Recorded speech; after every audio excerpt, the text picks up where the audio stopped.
लालची सास और चंट बहू। मीरा की सास कमला एक दिन अपनी सहेली सुमन से कहती है कि उसने अपने बेटे रमन की शादी करके लाखों का नुकसान कर लिया।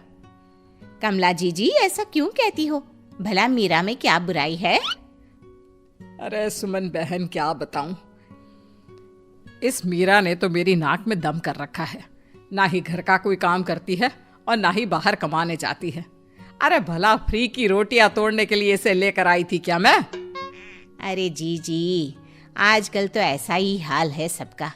दहेज में एक गाड़ी क्या ले आती है कि बस सर पर बैठ के तांडव करने लगती है।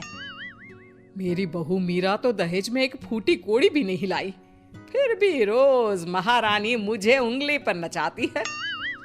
जी फिर तो बहुत गलत बात है। तुम्हारी भी गलती है, बिना दहेज के ब्याह किया ही क्यों? अरे मैं तो अच्छा और बहुत दहेज लेती, आखिर मेरा बेटा इंजीनियर है।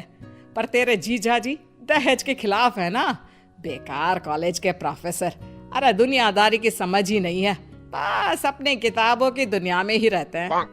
अरे जी अभी भी कुछ नहीं बिगड़ा, थोड़ा काम में लगाओ, खुद दहेज चल के आएगा। कमला को सुमन की बात समझ में आ जाती है और उसे सुमन का सुझाव अच्छा भी लगता है।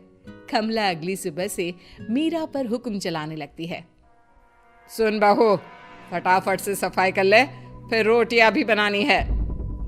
सासू माँ, सब मैं ही करूंगी क्या? आप क्या पूरा दिन मुझे काम बताने का ही कष्ट करती रहोगी?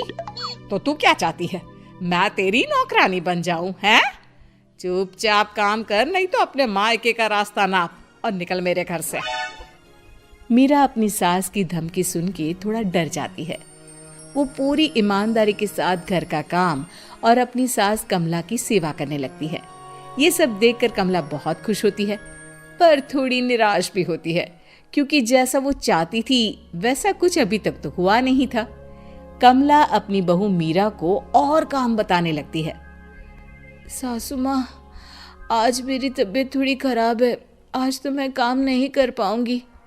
अच्छा, तो ऐसा करती हूँ, एक गाड़ी मंगा देती हूँ जो तुझे तेरे मायके छोड़ आए। अब तेरे दहेज में कोई नौकरानी तो आई नहीं जो तुझे आराम करने दूं। पर सासू माँ, मैं तो मैं मत कर और हाथ चला जल्दी जल्दी।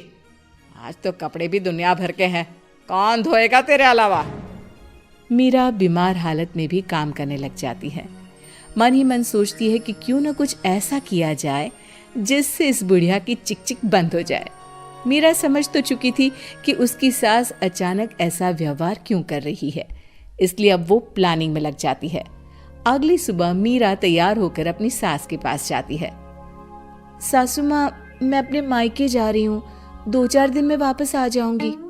वाह जी वाह, और काम कौन करेगा घर का? सासू माँ, 2 दिन की तो बात है बस। जा चली जा, पर फिर वापस आने के बारे में सोचना भी मत। मीरा जानती थी कि घर में वापस घुसने के लिए उसे क्या करना है।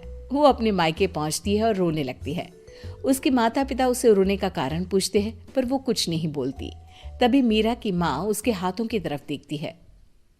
मीरा, ये तेरे हाथों के नाखून कहाँ गए? तुझे तो नाखून बड़े करने का बड़ा शौक है ना?